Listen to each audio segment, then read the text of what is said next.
Bring in the defendant. The bailiff spoke without looking up, another name on a long list.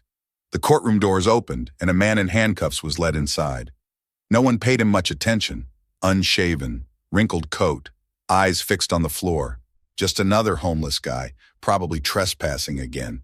He shuffled forward without resistance, not speaking a word. The young prosecutor didn't glance up from her paperwork.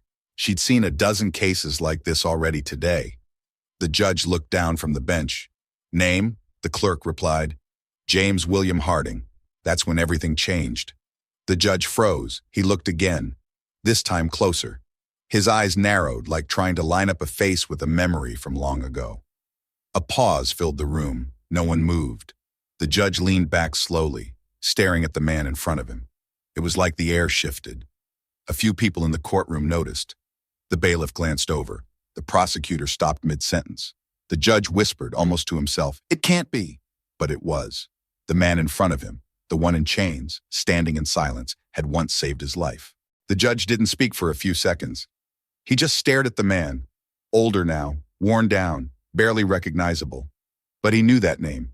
He'd never forgotten it. The courtroom was still. Even the clerk hesitated before moving to the next form. James stood without saying a word, shoulders low, hands cuffed in front. His coat hung loose around him, sleeves too long. He looked like someone who'd given up being noticed. The prosecutor finally broke the silence.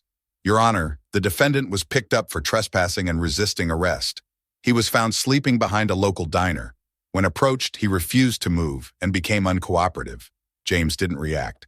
The judge blinked once, slowly, then said, "How long has he been in holding?" "2 nights, the bailiff answered. "Was he given access to a public defender?" "Not yet," the clerk said. "It's on today's docket." The judge nodded faintly, but didn't look down at his paperwork. His eyes stayed fixed on James. He leaned forward just slightly. "Mr. Harding, do you know who I am?" James didn't answer. It wasn't defiance. It was distance.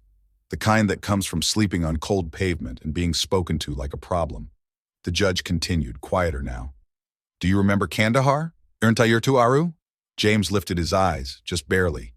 For a flicker of a second, recognition, the kind of look you give when a name drags something buried back to the surface. Still, he didn't speak. The courtroom had shifted now, no longer a routine case. The prosecutor put her pen down. Even the bailiff stood a little straighter. The judge slowly removed his glasses and set them on the bench. "I remember you," he said. "You pulled me out of a burning vehicle. You covered me with your body while bullets hit the rocks behind us. I was a captain then. You were already on your 3rd tour." Another pause. James finally spoke, voice low, rough from disuse. "I don't remember much these days," he said. "Faces blur together, names too." The judge gave a faint nod. "But I remember you." He looked down at the paperwork in front of him, the printed charges, the file that had described James as an uncooperative transient.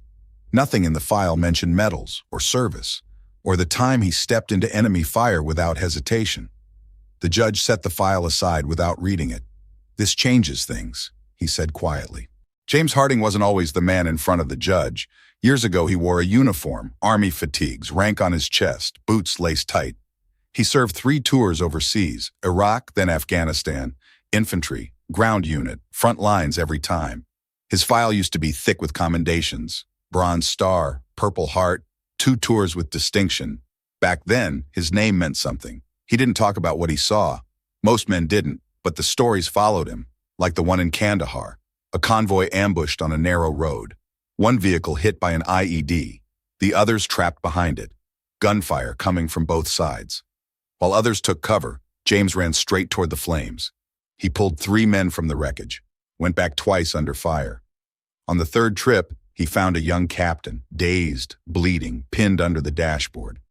That captain was now the judge sitting in front of him. James carried him out and didn't stop until they were clear. When the medevac landed, James refused to board. "I'll take the next one," he said. Then he went back to finish the sweep. Men like him didn't ask for thanks, didn't line up for praise. They went home, quiet. And that's what he did. After his 3rd tour, he was honorably discharged and flew back to a country that barely noticed. He tried to adjust. He worked at a warehouse for a while, stocked shelves, took night shifts, said yes to every extra hour. But the noise in his head never stopped. Loud sounds made him flinch, Crowded rooms made him sweat, and at night, sleep came in flashes. Fast, broken, full of voices he couldn't shut off. He started skipping shifts, then stopped showing up at all. He missed a VA appointment, then another. His ID expired. His paperwork lapsed. One thing led to another, until he was off every radar that had once cared. He lost his apartment next, moved into his truck, then lost that too.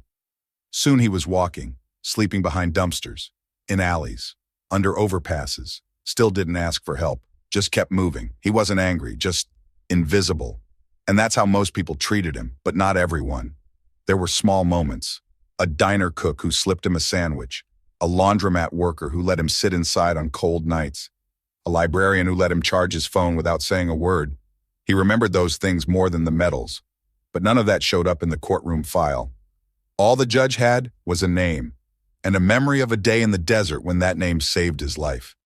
When James got home from his last deployment, there was no parade, no ceremony, no one waiting at the airport with a sign. He stepped off the plane, backpack slung over one shoulder, and disappeared into a world that had moved on without him. He tried to blend back in, found a small apartment on the edge of town, got a job at a delivery warehouse, kept his head down, said very little. He showed up early, worked hard, never complained. But the noise never left. Forklifts crashing, radios blaring, voices yelling. It all brought flashes. Some days his hands would shake without warning. Other times he'd zone out, locked inside memories his body hadn't let go of. His boss pulled him aside one day. "You all right?" James nodded. "Just tired." The truth was, he hadn't slept more than a few hours at a time in months. He missed a shift, then two. They let him go. The warehouse didn't fire him out of cruelty. It was just policy. And James understood. He didn't fight it. He went to the VA next, sat in a waiting room for 4 hours, only to be told he needed updated paperwork. His military ID had expired. He'd have to come back. He didn't. A friend let him crash on a couch for a few weeks, then another. But couches come with conditions. No drinking, no nightmares, no pacing the hallway at 3 a.m. Eventually, even the kindest people run out of space, or patience. James packed his bag and left without being asked. The streets weren't what people imagined. There weren't tents and stories and shared wisdom. There was cold, hunger, long walks with nowhere to go. Days blurred. Nights were worse. He found safe spots behind buildings, behind dumpsters, anywhere that gave him a wall to lean on. Some nights he stayed awake until sunrise just to avoid trouble. Still, he didn't ask for anything. Didn't panhandle, didn't beg. If someone handed him $1, he nodded. If not, he moved on. He wasn't proud. He was just tired. By the time winter came, his boots had worn through at the toes. He wrapped them in plastic and kept walking. The library let him sit in the corner during the day. Sometimes he just sat there with his eyes closed, listening to the pages turning around him. He hadn't spoken his full name in weeks, hadn't looked in a mirror in longer. He still carried his discharge papers, folded inside a torn envelope in his jacket pocket. Sometimes, when he was alone, he pulled them out just to remind himself he wasn't imagining it, that he had once been someone, that he had once been seen. It was a Wednesday night when it happened, cold, but not freezing, just enough chill in the air to tighten his chest when he tried to sleep. James had found a spot behind a restaurant, a narrow corner between two dumpsters, just wide enough for him to sit with his back against the wall. It was quiet there, no traffic, no foot traffic. Safe enough for one night. He pulled his jacket tighter and sat down.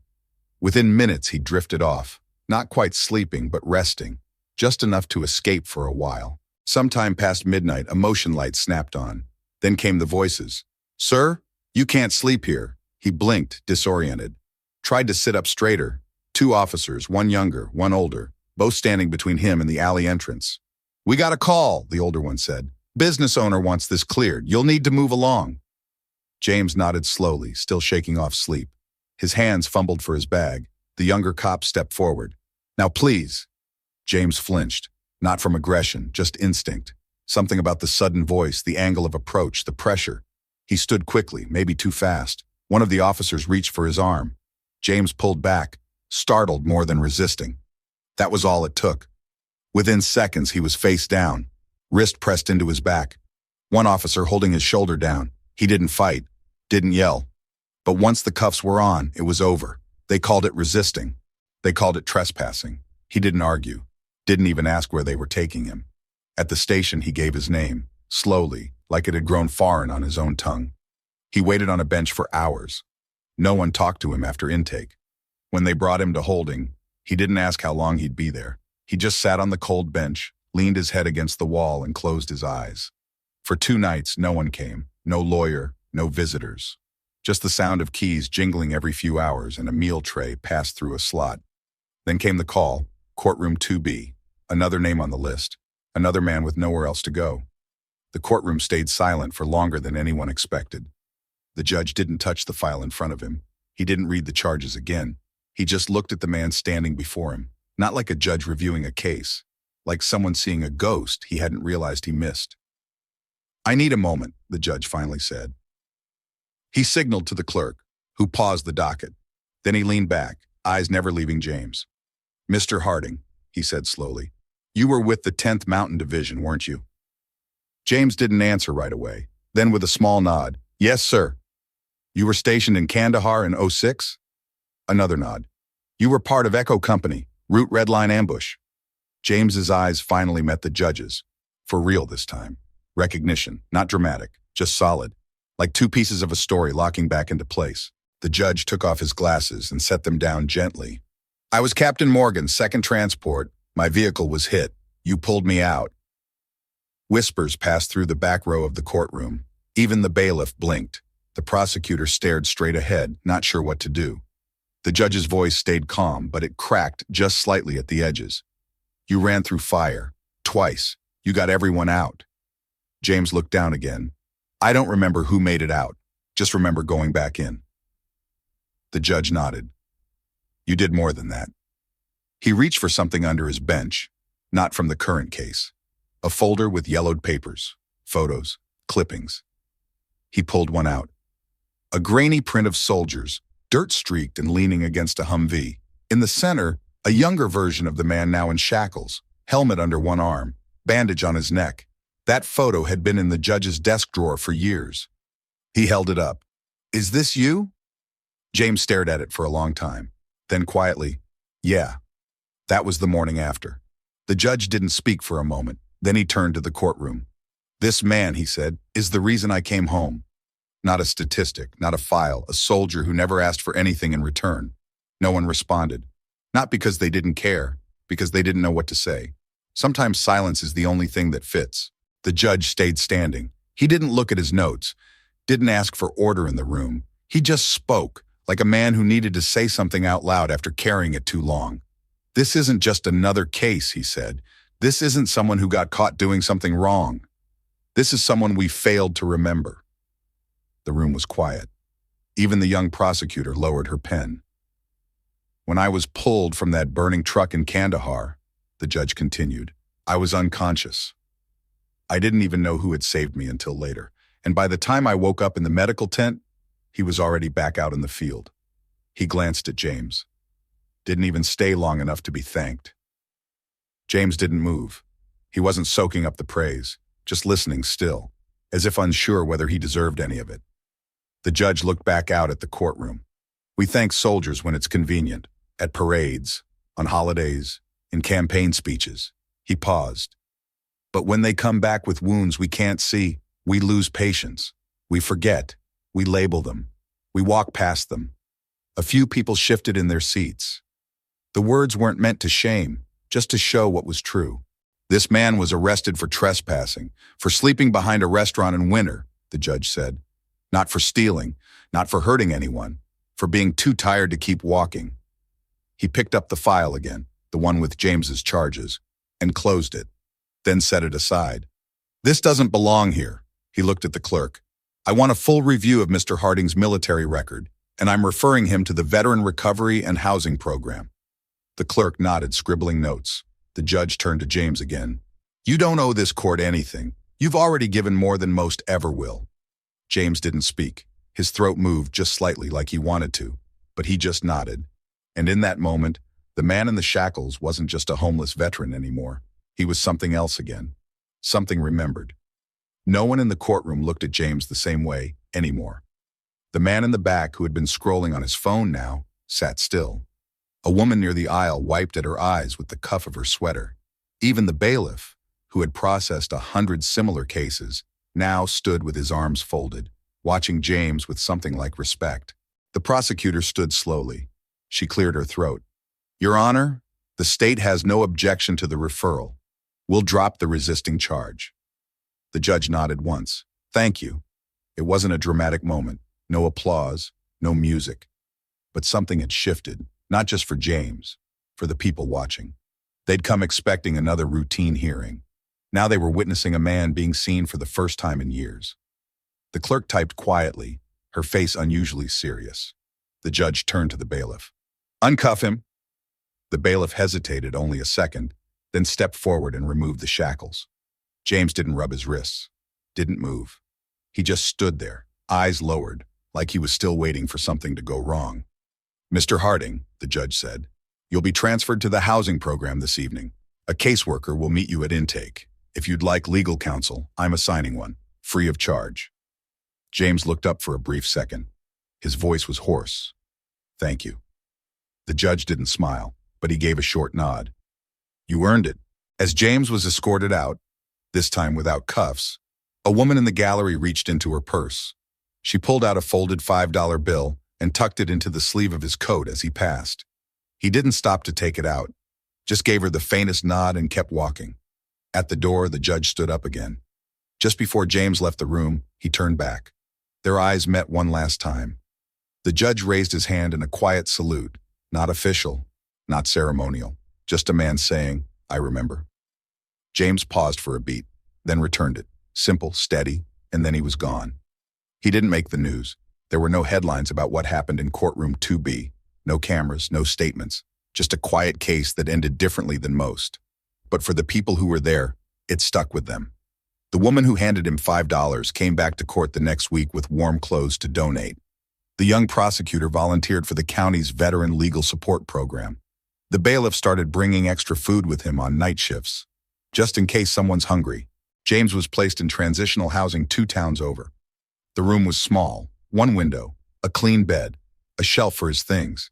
He didn't say much when he arrived, just set his bag down, sat on the mattress and looked at the wall for a long time, as if he was trying to figure out if it was real. A caseworker came by the next morning, helped him get a new ID, started the process of reapplying for his benefits. When she asked what he needed, he just said, "A place to sit." She gave him a chair by the window. Weeks passed.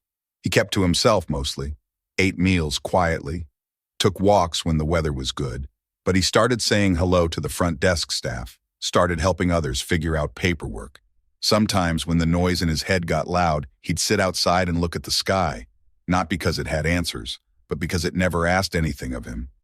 The judge never brought up the case again, but he kept the photo of that old convoy crew in his drawer, and every once in a while, he looked at it before starting the day, to remind himself that not every story ends where it begins.